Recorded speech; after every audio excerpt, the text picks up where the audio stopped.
sampaikan shalom dan salam sejahtera bagi jemaat kita yang mengikuti ibadah dari info di mana saudara berada. Baik saudara, kita akan melanjutkan dalam surat Ibrani pasal 10.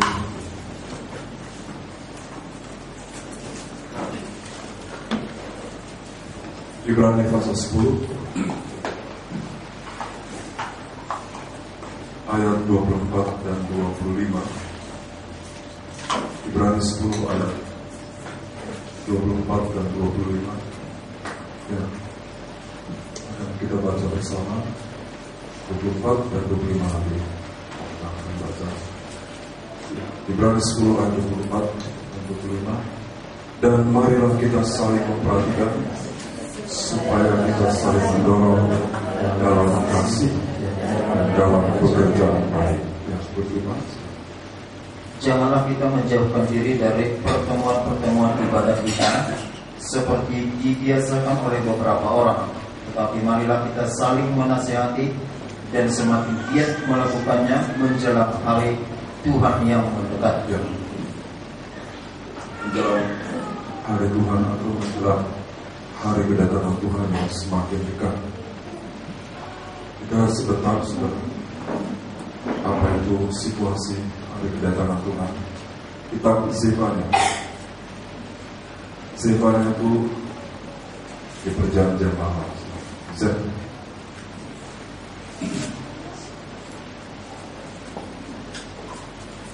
Atau Zephaniah.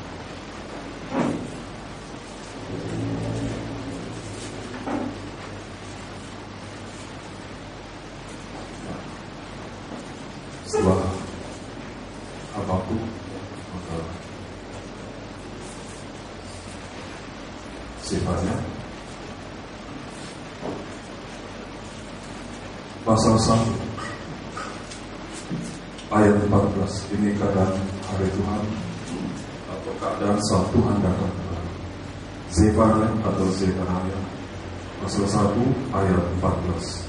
Ya, silakan. Sudah dekat hari Tuhan yang hebat itu, sudah dekat dan datang dengan cepat sekali. Dengar, hari Tuhan pahit. Ya, hari Tuhan pahit.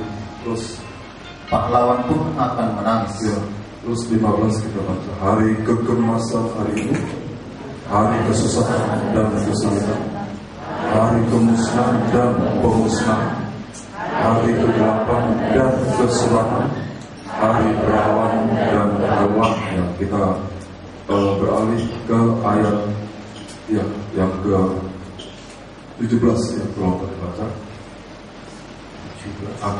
Aku akan menyusahkan manusia sehingga mereka berjalan seperti orang buta, Ya. sebab mereka telah berdosa kepada Tuhan. Ya. Darah mereka akan tercurah seperti debu dan usus mereka seperti tanah. Ya, kotoran. Ya. Keluar muncul 18. Kita baca, mereka tidak dapat diselamatkan oleh perak atau emas mereka pada hari kegemasan Tuhan, dan seluruh bumi akan habis oleh api cemburunya, sebab kebinasaan dasar diadakan terhadap mereka betul-betul. Itu hari itu. Ya, bagi orang yang menikah Tuhan, bagi orang yang menolak Tuhan. Tapi bagi kita yang belajar mengasihi Tuhan dan hidup disucikan, hari itu adalah hari penting sorak kebenaran, di mana segala air mata, segala perjuangan kita mempertahankan hidup benar dan kudus itu tidak mudah. Tengah-tengah banyak ejekan, olokan, hinaan, godaan dan sebagainya, kita bisa bertahan. Itu satu perjuangan yang berat sekali. Melebihi perjuangan mengalahkan iblis adalah keinginan daging sendiri. Dan tidak ada seorang pun yang mampu mempertahankan hidup benar sampai Tuhan datang dengan kekuatan sendiri. Karena Tuhan sediakan ibadah, dan supaya dalam ibadah itu kita selalu disucikan oleh Tuhan. Karena Tuhan akan memandikan kita dengan air dan firman. Selalu disediakan air. Jangan kita jauhi ibadah, pertemuan ibadah. Saya pernah sampaikan bahwa ibadah itu adalah cara Tuhan mengisolasikan kita untuk menyucikan kita dari segala kecemaran dunia. Sama seperti kita sudah mandi, kita keluar rumah, bisa kena itu, mungkin bisa kena becek, walaupun kita tidak pernah di situ. Tapi karena situasi dan mungkin lewat kendaraan kena kita, atau lewat, ya apalagi kalau kami pergi dan pulang shelter Medan Dolong itu debu itu luar biasa. Jadi kotor, tapi selalu dibersihkan. Ada waktu mandi, ya, kita lepas semua. Mandi air sekarang adalah air firman Tuhan. Sebab kita tidak tahu. Ada orang mengatakan begitu. Satu kisah yang saya baca, seorang ibu yang sedang belanja ke suatu supermarket, kemudian datang di satu kota, datang satu kelompok pemuda ingin cek. Ibu, kami tahu ibu ini orang yang katanya menantikan Tuhan. Apakah benar menantikan Tuhan Yesus? Ya, ibu itu menjawab. Katanya dia akan datang. Ya, dia akan datang. Ibu percaya? Ya, saya percaya. Kalau memang dia akan datang, ya ibu jangan kemari, di rumah saja, supaya siap-siap kalau dia datang. Tapi ibu ini menjawab, saya tidak perlu rumah untuk mempersiapkan diri. Saya telah siap. Wah, itu bagus. Amin. Kita siap senantiasa.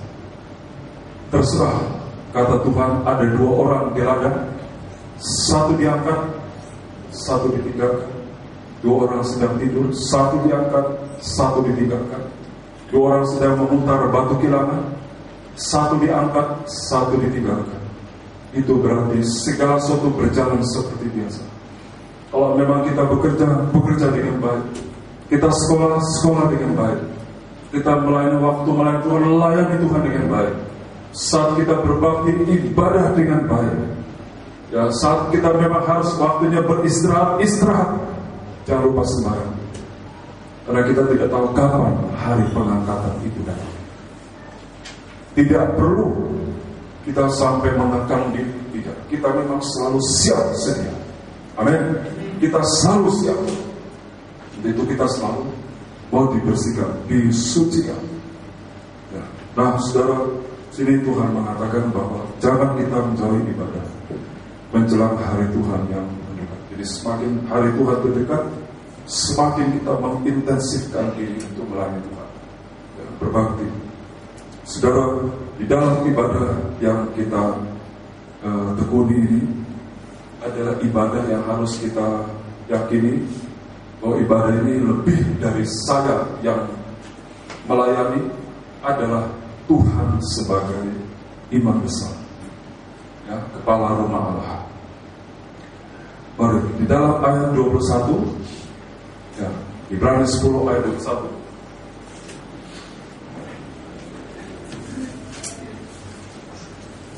Ibrani 10 ayat 21 dan kita, ya. Dan kita mempunyai imam besar sebagai kepala rumah Allah. Ya, sebagai kepala rumah Allah. Dan imam besar kita itu adalah Tuhan Yesus Kristus. Ya, dia imam besar Allah atau imam besar yang kekal. Pasal 7 surat Ibrani ayat 22 dan 23 sampai 24. Ya, silakan. Demikian pula Yesus adalah jaminan dari suatu perjanjian yang lebih kuat, dan dalam jumlah yang besar mereka telah menjadi imam, karena mereka dicegah oleh maut untuk tetap menjabat imam. Ya, jadi dari imam besar pertama Harun sampai Tuhan Yesus itu sudah 1500 tahun. Itu banyak yang sudah menjadi imam besar. Mengapa? Karena dijaga dengan kematian. Harun mati, digantikan dengan Eleazar. Eleazar mati, digantikan oleh Finehas. Finehas mati, digantikan terus. Jadi karena mereka itu dicegah dengan kematian, maka yang jadi imam besar itu jadi banyak. Bisa mengerti? Banyak, jadi banyak. Nah, ayat 24 kita baca.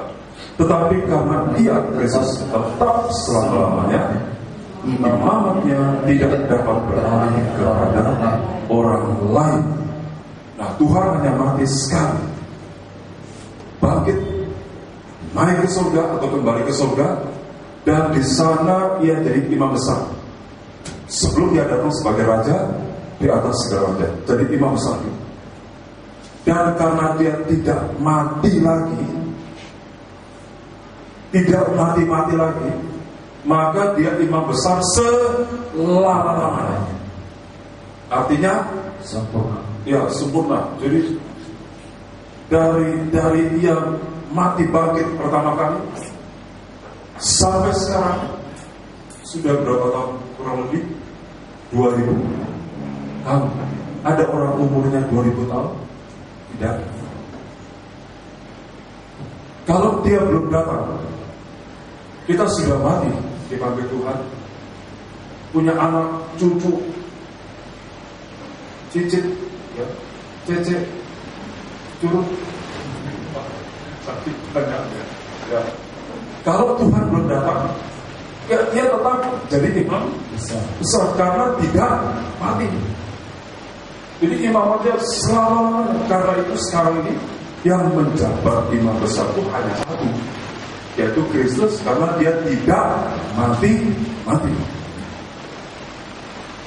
Seorang hamba Tuhan mungkin bisa dikatakan pendeta besar, tapi tidak akan mungkin dikatakan imam besar. Kenapa? Karena mati.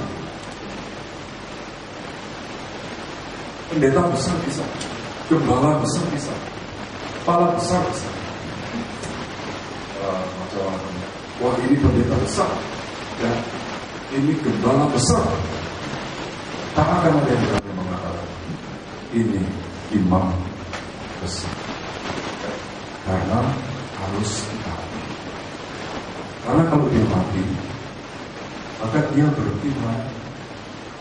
Lah kita ini, kalau Tuhan mati, tidak melayani lagi, maka kita tidak akan mencapai kesempurnaan.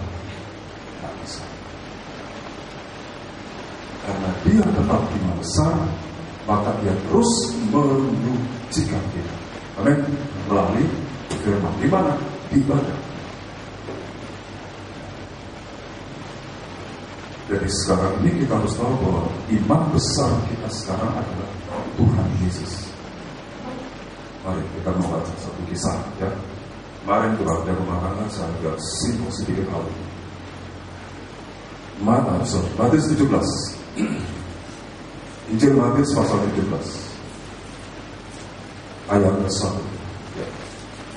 Nanti baca ke Lukas 9, hanya satu ada yang perlu dibaca, ya. Matius 17 ayat 1. 6 hari kemudian Yesus membawa Petrus, Yakobus dan Yohanes saudaranya, dan bersama-sama dengan mereka ia naik ke sebuah gunung yang tinggi. Gunung yang tinggi. Ya. Kalau ada gunung, ya, maka dipilih gunung yang tinggi. Kalau di satu daerah, ya, mana nih? Dari ya, pegunungan ya apa? Oh, ada gunung Sinai. Ke gunung Sinai. Dicari gunung yang paling tinggi. Ya, terus di situ mereka sendiri saja. Ya, ayat Lukas 9. Injil Lukas pasal 9. Kisah yang sama. Lukas 9. Ya, kita baca sama 28. Ya, 28 Kira-kira 8 hari sesudah segala pengajaran itu, Yesus membawa Petrus, Yohanes, dan Yakobus. Ia naik ke atas gunung untuk berdoa. Jadi kalau Tuhan bawa ke gunung yang tinggi itu apa? Berdoa. Saudara, ada waktu Tuhan menyeberang. Ada waktu Tuhan bawa murid-murid ke seberang untuk berdoa. Ya, tapi di sini Tuhan bawa mereka ke gunung yang tinggi. Ada saudara pernah naik gunung? Saya pernah. Gunung Gede. Cukup tinggi, susah, naiknya susah. Karena tidak ada jalan. Kita bikin jalan sendiri. Memegang ranting-ranting pohon. Sampai di atas siang hari, naiknya subuh. Dan setelah sampai di atas, ternyata di atas gunung itu landai, seperti tanah lapang. Setelah itu siang, jam 1 kami turun lagi. Takut nanti kalau kelamaan di atas turun kabut, kita nggak bisa lihat jalan. Cukup cantik ya. Karena itu di ayat sini, ayat 32, kalau nggak lihat. Sementara itu Petrus dan teman-temannya telah tertidur karena kecapean, kelelahan. Ya, jadi tiga-tiganya tidur semua. Sementara Tuhan sedang berdoa. Mari kita perhatikan di atas ayat 28. Jadi Tuhan bawa mereka ke gunung yang tinggi. Untuk apa? Untuk berdoa. Tapi ada satu tujuan, yaitu supaya nanti mereka 3 orang bisa melihat Tuhan Yesus dalam keadaan yang sebenarnya. Apa? Kemuliaan. Untuk bisa melihat Tuhan dalam keadaan sebenarnya, dalam keadaan yang mulia sebagai anak Allah yang telah menjadi imam besar, Tuhan harus bawa mereka ke gunung yang tinggi. Untuk kita sekarang tidak begitu. Untuk bisa melihat Tuhan, meyakini Tuhan sebagai imam besar, lebih dari sekedar penebus, itu dibutuhkan tingkat rohani yang tinggi.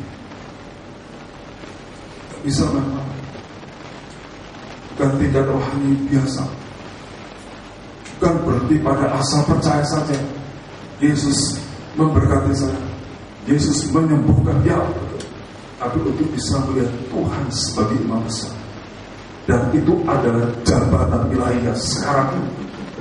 Itu dibutuhkan satu tingkat rohani yang tinggi. Di sini Tuhan membawa ke gunung. Tuhan tidak bawa ke satu kota. Tuhan tidak bawa ke satu daerah. Tuhan bawa ke gunung. Mengapa? Di gunung itu suasana yang natural. Mau lihat suasana yang asli, yang asri, yang sejuk, yang tenang, ke gunung.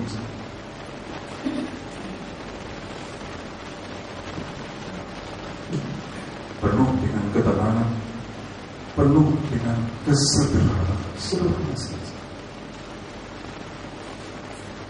Kalau kita mau, sebab nanti 3 pribadi akan menyembah Tuhan. Jadi guru itu lepas dari segala kesibukan, segala kepenatan kota itu kan dari pagi sampai malam sampai pagi. Tidak ada. Jadi saudara, kalau kita mau bisa melihat Tuhan sebagai imam besar, di mana kita bisa terdorong hati untuk bisa menyembah Dia, mengakui Dia adalah kepala rumah Allah, kepala atas hidup kita, lebih tinggi, lebih besar, lebih mulia dari segala-galanya. Kita harus lepaskan semua atribut-atribut yang melekat dalam diri kita. Siapapun juga, apa yang kau anggap satu kebanggaan, sekarang bangga sampah. Sederhana sekali, saudara. Tuhan itu sebenarnya pribadi yang sederhana. Sampai Tuhan mengatakan, aku bersyukur kepada Bapa, Engkau sembunyikan itu kepada orang-orang yang merasa dirinya bijak, bisa, mampu, lebih hebat, tapi Engkau nyatakan kepada orang yang sederhana.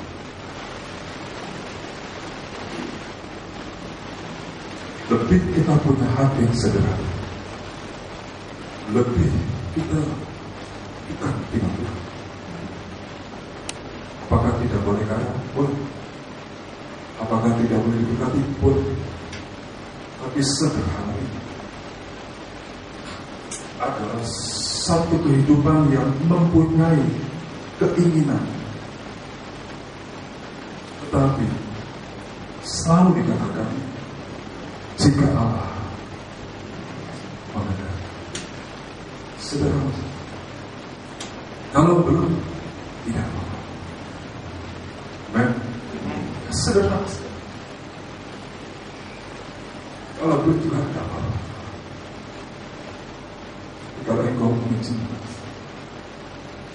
Anda akan berbuat ini dan sederhana. Tidak ada ngotot, tidak ada ambisius, tidak. Tapi jangan dipikir orang ini tidak bisa berhasil. Bisa.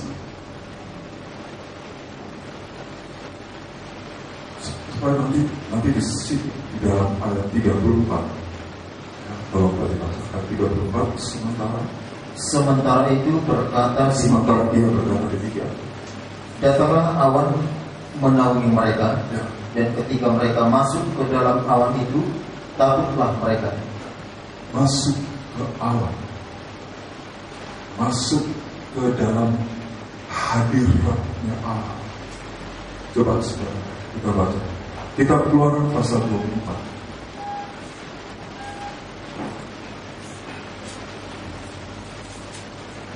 Kitab Keluaran pasal 24 ayat 16.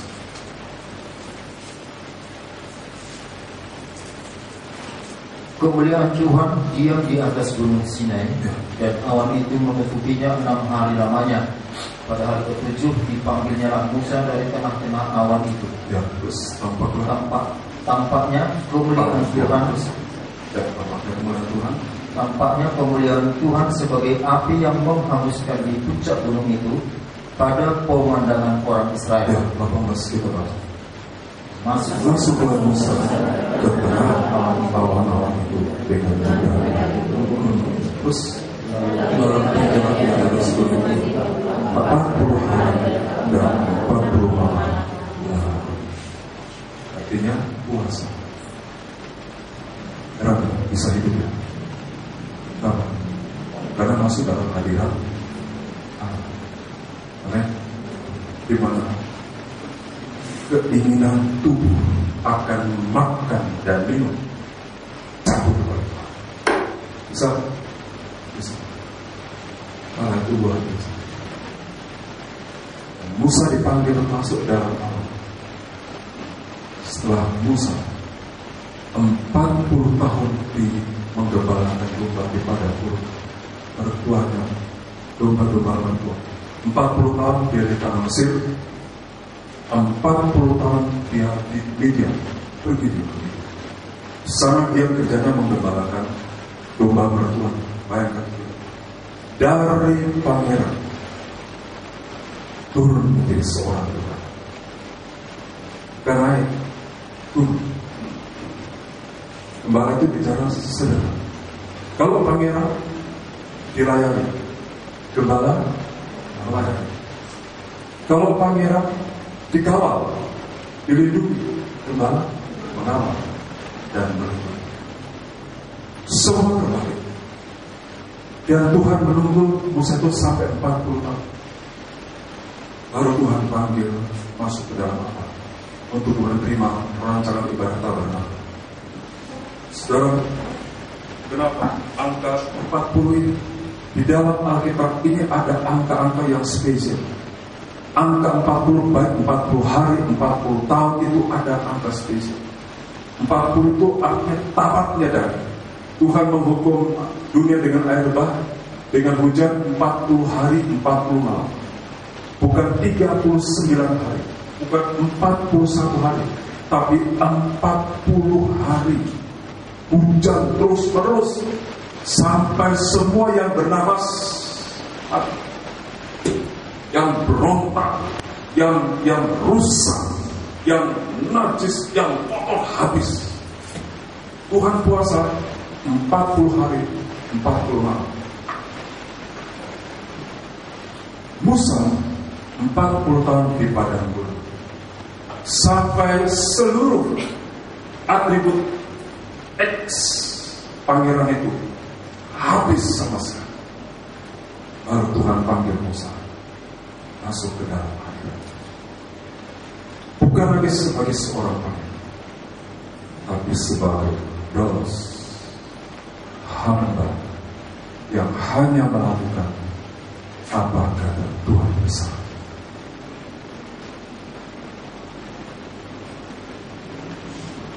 Petrus, Yakobus, dan Yohanes dipanggil Allah Bapa masuk ke dalam Allah kemuliaan.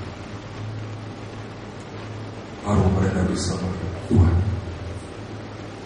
besar sekali.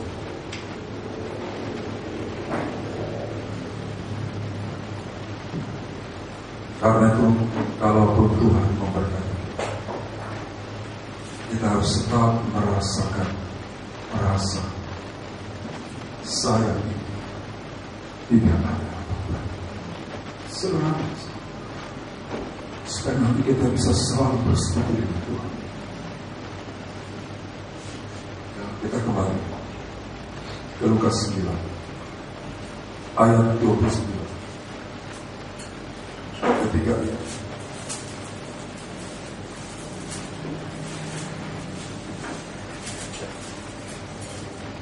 Ketika ia sedang berdoa.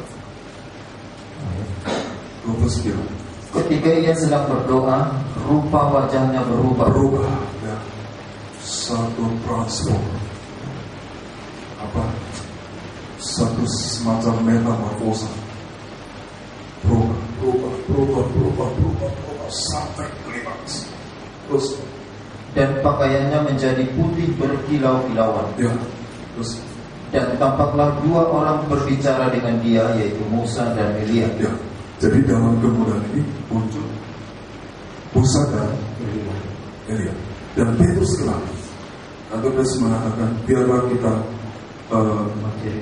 dirikan kemah, ya, dirikan kemah. Satu untuk engkau, satu untuk Musa, satu engkau, satu untuk Elia. Saudara bisa lihat, Musa itu hidupnya kurang lebih 1500 tahun yang lalu sebelum Petrus. Hidup di hadapan Allah. Hebatnya, siapa Musa? Itulah seorang yang menerima ibadah yang benar, dan dia menerapkan di tengah-tengah orang Islam supaya Allah berhadirat di tengah-tengah Israel.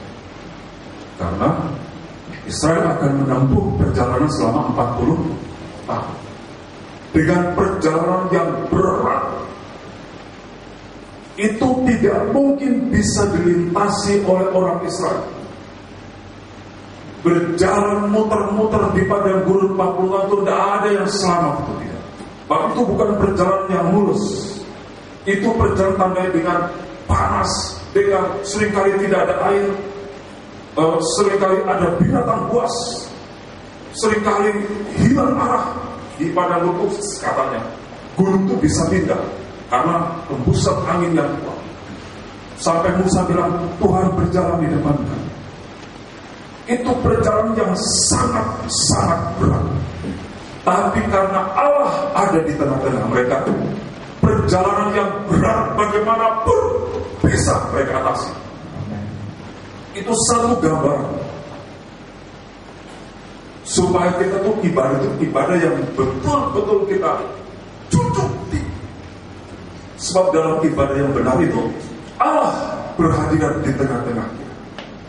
Supaya nanti perjalanan yang kita akan tapaki ini, seberat apapun, sesulit apapun, bersama Tuhan kita bisa atasi itu semua. Itu dari ibadah. Ibadah itu berguna dalam segala hal. Kalau ibadah itu diimami oleh Kristus sebagai bangsa, di mana firman itu menjadi tempat yang terutama. Ya, baik, terus kemudian kita baca ya ayat 31. Ya, coba dicek. Keduanya kita baca bersama. Keduanya menampakkan diri dalam kemuliaan dan berbicara tentang tujuan kepergiannya yang akan digenapinya di Yerusalem. Untuk apa? Mati. Untuk mati. Mati di sini. Jadi dia tuh datang ke dalam dunia ini, mati, bangkit, balik ke surga. Karena itu dalam kisah ini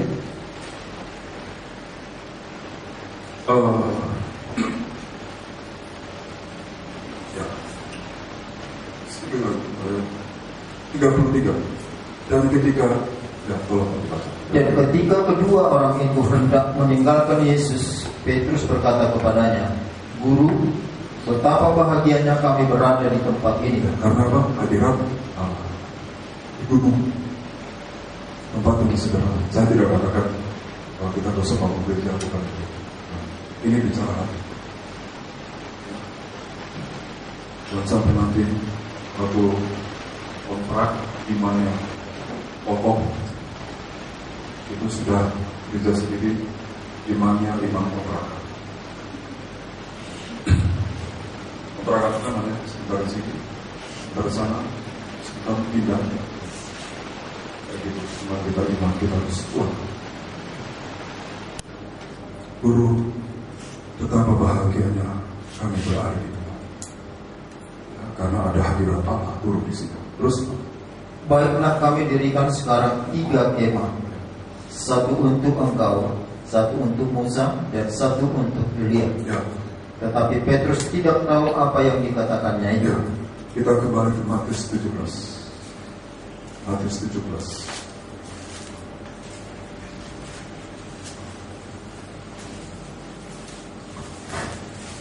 Ayat 5. Mereka disuruh masuk ke dalam awan di Lukas 9 ini. Mari kita baca bersama. Dan tiba-tiba sedang ia berkata-kata, turunlah awan yang menaungi mereka, dan dari dalam awan itu terdengar suara yang berkata, ini anak-anak yang kasih kepada Tuhan, dengarkanlah dia. dengarkanlah. Jadi ini anak. Ya, itulah Yesus. Ayat 7 kalau Pak dibaca. Lalu Yesus datang kepada mereka dan menyentuh mereka sambil berkata, berdirilah, jangan takut. Dan ketika mereka kita baca bersama. dan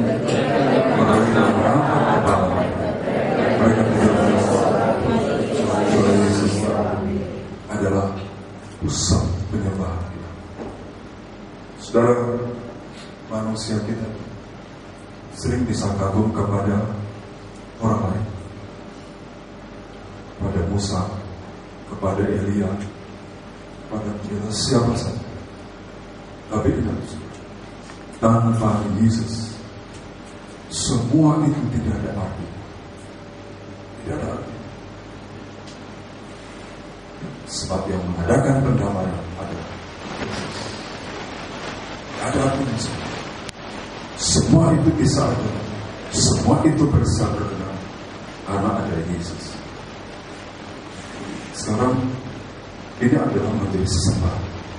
Mereka bersumber, dan itu mereka bersumber, dan waktu mereka mengangkat muka hanya Yesus. Saudara, sini Tuhan sebagai imam besar sekaligus menjadi pusat sesembahan kita. Di surga sana, ia disebut anak domba yang telah bersembah. Dan seluruh penghuni surga menyembah kepada Tuhan Yesus yang sudah dikorbankan. Mengapa? Saudara di Siantar itu ada juga saudara-saudara kita dari Tiongkok, dari agama Islam. Saya katakan, saudara, Yesus ini kita sembah karena Dia itu Allah yang turun ke dunia, mati tersalib, tumpahkan darahnya untuk menebus kita, bangkit pada hari ketiga, 40 hari kemudian kembali ke surga. Ada Tuhan seperti itu. Ada ilah yang seperti itu. Kalau dikatakan ada orang yang baik, ada orang yang kudus, ada orang yang ini, ada orang apa, dia dari surga turun ke dunia, mati, tumpahkan darah, bangkit, naik lagi. Tidak. Hanya Tuhan Yesus. Itulah kita sembah. Karena Tuhan kita itu Tuhan yang luar biasa. Sekitar Zefania sudah mengatakan, harta itu mereka tidak bisa diselamatkan oleh emas dan perak, karena iman mereka kepada Tuhan Yesus. Jadi kalau kita sembah itu betul-betul kita mengetahui tapi Tuhan yang luar biasa. Tidak ada Tuhan ilah di muka bumi ini seperti Yesus yang dari surga turun ke muka bumi, mati tersalib, tumpahkan darahnya, terus kita, dan 3 hari kemudian bangkit, 40 hari naik ke surga. Dan walaupun korbannya sudah ia laksanakan 2000 tahun lalu, tapi kuasanya masih berlaku sampai hari ini. Seringkali orang kalau hanya hebat kalau dia masih hidup. Oh sudah mati, tidak ada lagi. Tapi Tuhan sudah mati, tapi dia hidup kembali, tapi kuasanya berlaku sampai detik hari. Kalau tidak percaya, usir setan pakai nama Yesus. Setan mati. Coba usir setan pakai nama lain. Kalau berarti pergi kemanapun. Saya sudah ke Gunung Bima di NTB, Nusa Tenggara Barat. Saya pergi ke gunung sana untuk memberitakan Injil kepada orang primitif. Saya tidak takut. Saya bilang dalam nama Yesus. Setan pergi. Karena itu sudah daerah-daerah yang berbeda. Betapa nama ini luar biasa. Dan itu hanya bisa disembah kalau kita berada pada posisi sembahyang seperti ada di puncak. Lepaskan semua. Ya. Jangan ada rasa jasa. Jangan ada, sorry, bukan asuransi. Rasa jasa. Apa tadi? Jasa banget. Wah, saya sembah karena saya ini sudah banyak berbuat. Tidak sembahyang ya, tidur di situ. Aminnya kalau dengar bohongan, itu bangunnya sih. Karena dia menunggu dia ingat jasa-jasa. Tapi kita tidak boleh gitu, kita lepas. Sekarang yang terang kita baca Kisah Rasul pasal 10 sampai Stefan. Kisah Rasul pasal 10 ayat 2 ya,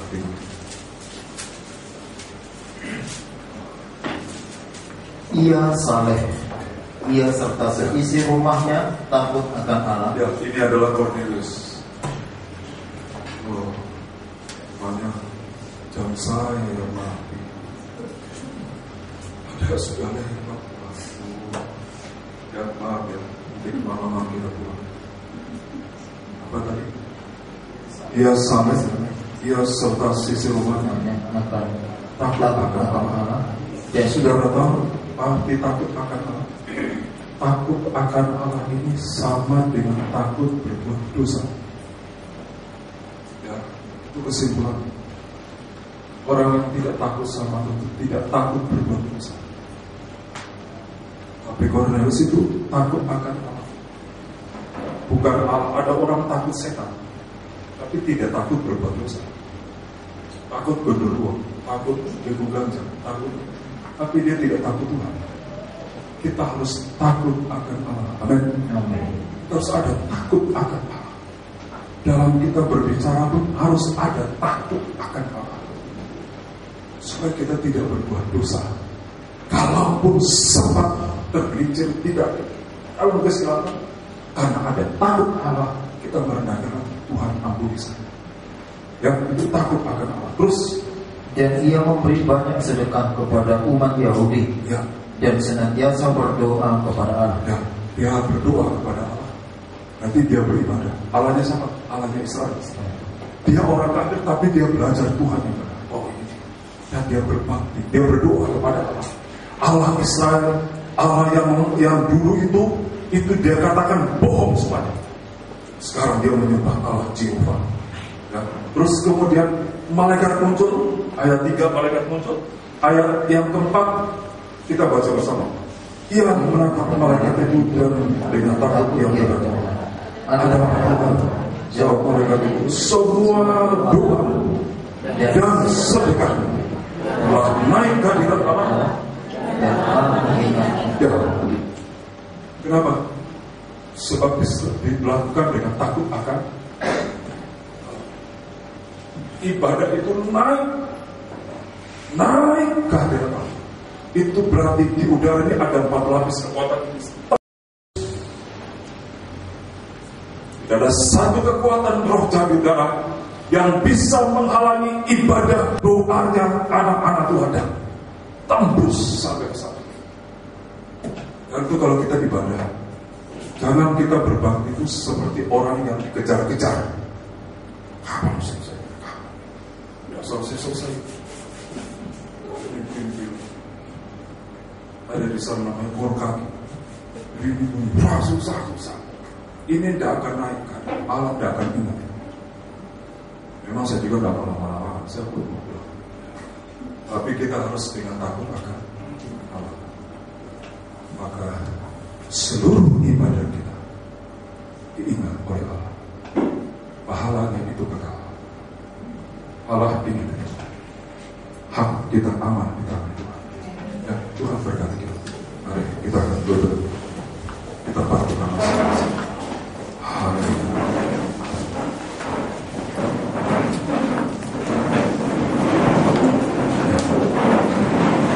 Kita bisa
Yohanes dan Yohanes, awan turun dan mereka masuk ke dalam awan.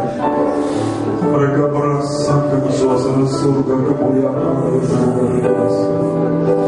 Mereka bisa masuk karena ada Yesus yang menjamin keselamatan mereka. Engkau adalah Juru Selamat dan Imam Besar.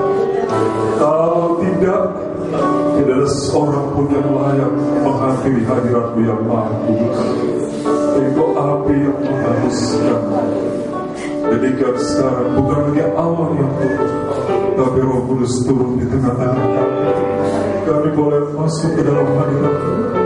Kami boleh merasakan Tuhan kesenangan, kesukaan, kenikmatan, kemuliaan dunia ini. Tidak ada apa-apa dibanding dengan hadirat-Mu.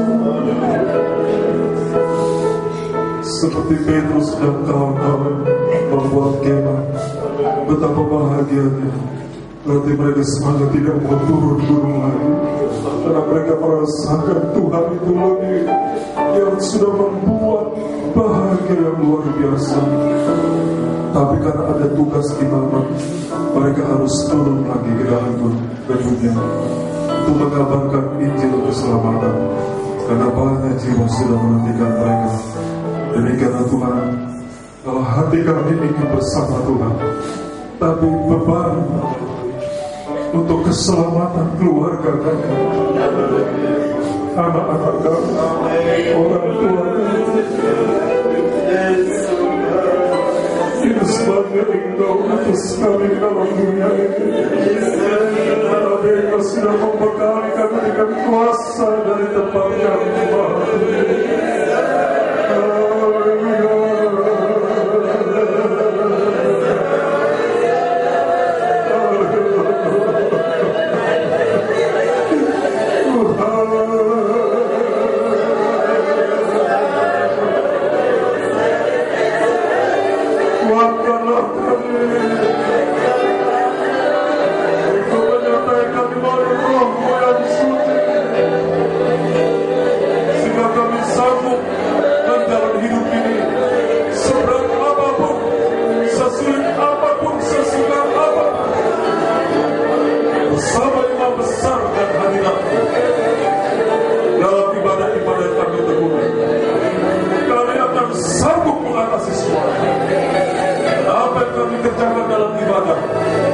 Jika disertai dengan takut akan Allah, itu tidak akan hilang, itu diingat oleh Tuhan.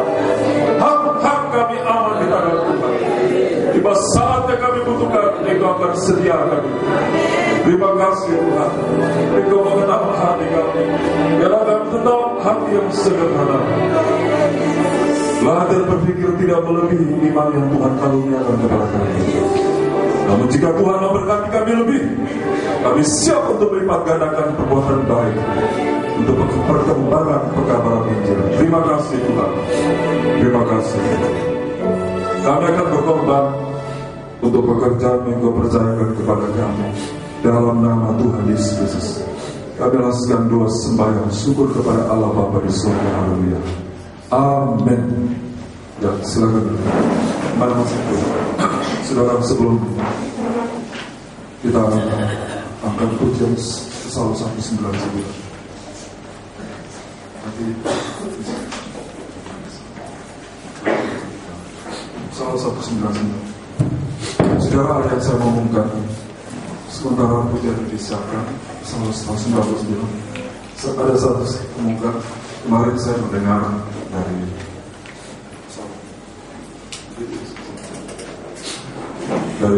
Yos bahwa ibunya mengalami insiden kecelakaan, yaitu pas diambil, karena tidak dapat ditendang oleh pickup.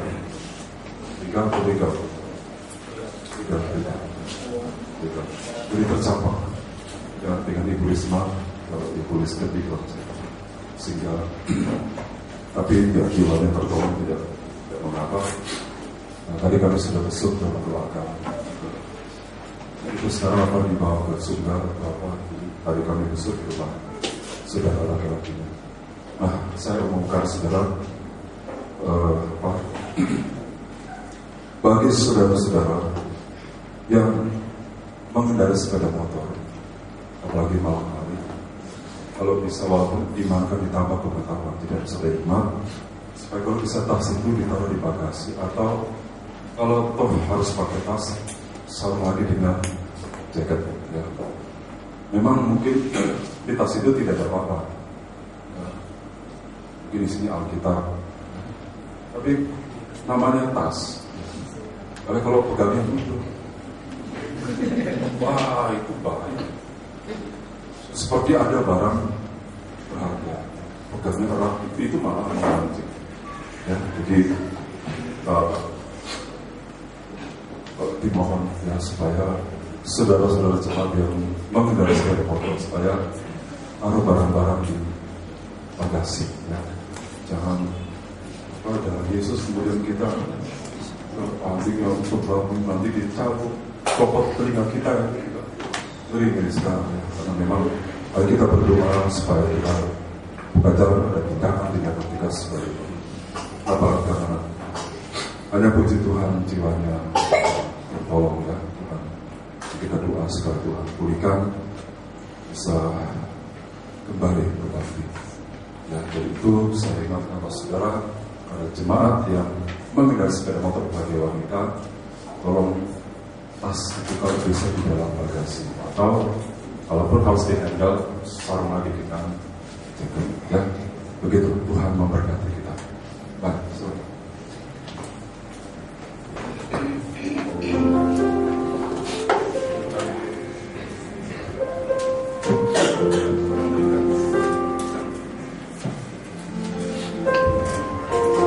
Untuk 199 yang Allah. Dari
senantiasa bersuka cita hanya lewat satu nama, hanya nama Yesus saja Bapak kami terima. Dan Tuhan menjadi bahan ingatan dalam kehidupan kami Tuhan, sehingga apapun yang menjadi keputusan kami Tuhan Yesus, biarlah takut akan Allah senantiasa melandasi segala sesuatu Tuhan. Terima kasih buat hamba-Mu Bapak yang sungguh baik. Terima kasih buat hamba-Mu Tuhan berkati. Biarlah Tuhan hidupnya, hidup beserta istri dan anak-anak beserta dua keluarga besarnya Tuhan, berkenanlah di hadapan Tuhan. Tuhan yang mengurapi Tuhan Yesus, Tuhan yang mengurapi, sehingga kehidupan mereka Tuhan menjadi suatu persembahan yang berbau harum di hadapan Tuhan. Segala pelayanan yang telah Kau pimpinkan Tuhan di dalam kehidupannya Tuhan, biarlah diperlengkapi dengan baik Tuhan Yesus. Segala sesuatu mendatangkan kemuliaan hanya bagi nama Yesus saja Bapak Ibu. Kami juga rindu Tuhan Yesus, hidup kami ini dipakai Tuhan. Maka pakailah kami Tuhan Yesus, karena kami tahu kami bukanlah siapa-siapa Tuhan melindungi Tuhan Yesus. Kami hanya karena Engkau yang menghargai kami Tuhan lewat darah-Mu, maka hidup kami berharga di hadapan Tuhan. Dan ajar juga kami menghargai hidup kami Tuhan Yesus, karena Engkau begitu menghargai dan mengasihi kami. Terima kasih Bapak Tuhan. Sebentar kami akan berpisah-pisah dari tempat ini Tuhan. Tuhan yang meliharakan hidup kami, pertemukan kami kembali pada saat ibadah yang akan datang. Biarlah hidup kami menjadi suratan-suratan Kristus yang hidup Tuhan, sehingga saat kami bertemu dengan keluarga-keluarga kami yang kami kasih itu, mereka boleh melihat Yesus adalah Tuhan dan hanya Bapa. Terima kasih. Dalam nama Yesus kami berdoa. Haleluya. Haleluya.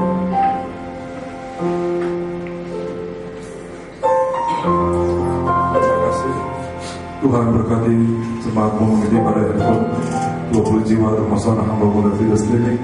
Tuhan berdoa juga buat telepon yang satu kemarin tidak ketika suka miskin batu. Sekarang kami berdoa Tuhan, Ibu Lisbeth dan Ibu Risma, Tuhan ulurkan tangan-Mu. Kalaupun ada kekurangan kesalahan, Tuhan mengampuni. Hanya kami mengasihi mereka Tuhan. Dan kami sudah lama berjuang bersama-sama dalam perintisan pelayanan ini. Sampai hari ini, segala kekurangan, kelemahan itu juga bagian dari kami. Terima kasih Tuhan Yesus, memberikan Engkau tahu kerinduan kedua saudara kami ini, rindu untuk selalu berbakti. Tuhan, dalam perjalanan pulang, kuasa-Mu menyertai kami, baik yang jauh yang dekat, jalan kaki kendaraan pribadi, kendaraan apapun yang kami pergunakan, Tuhan memberkati. Tibakan kami dengan selamat, tanpa kurang suatu apapun juga. Jauhkan dari segala mara bahaya, sekecil apapun bentuknya, dalam nama Yesus. Tuhan, Engkau jauhkan dari kami. Kami boleh tiba dengan selamat, karena hidup ini, hidup yang kami mau pergunakan juga untuk kemuliaan nama-Mu.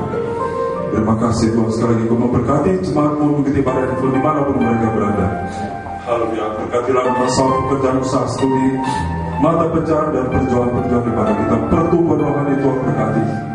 Haleluya, rencana pelayanan kami ke depan Tuhan juga memberkati. Terima kasih Tuhan. Mari kita akan terima berkat. Akhirnya kasih-Ku pula dengan berkat dari Allah Bapa, cinta kasih dari pandangan Tunggal Ikus, sertakan penyertaan di kuasa Roh Kudus, menyertai kita senantiasa juga memberkati seluruh jemaat Tuhan. Bahkan juga kami berdoa kepada Ibu tentang anaknya Priscilla yang sakit, Tuhan ulurkan tangan-Mu dan sembuhkan dalam nama Yesus. Haleluya. Pulanglah dengan sejahtera, jangan takut dan gentar. Tuhanku, Yesus Kristus, Imam besar surgawi, Dialah yang berdalam atas kehidupan kita, kemahnya, rumahnya. Dia juga adalah pembela kita sampai Dia datang kembali. Dalam nama Tuhan Yesus, hamba sekalian berkat tutup ibadah pada malam hari ini. Haleluya. Amin. Selamat berkati. Shalom.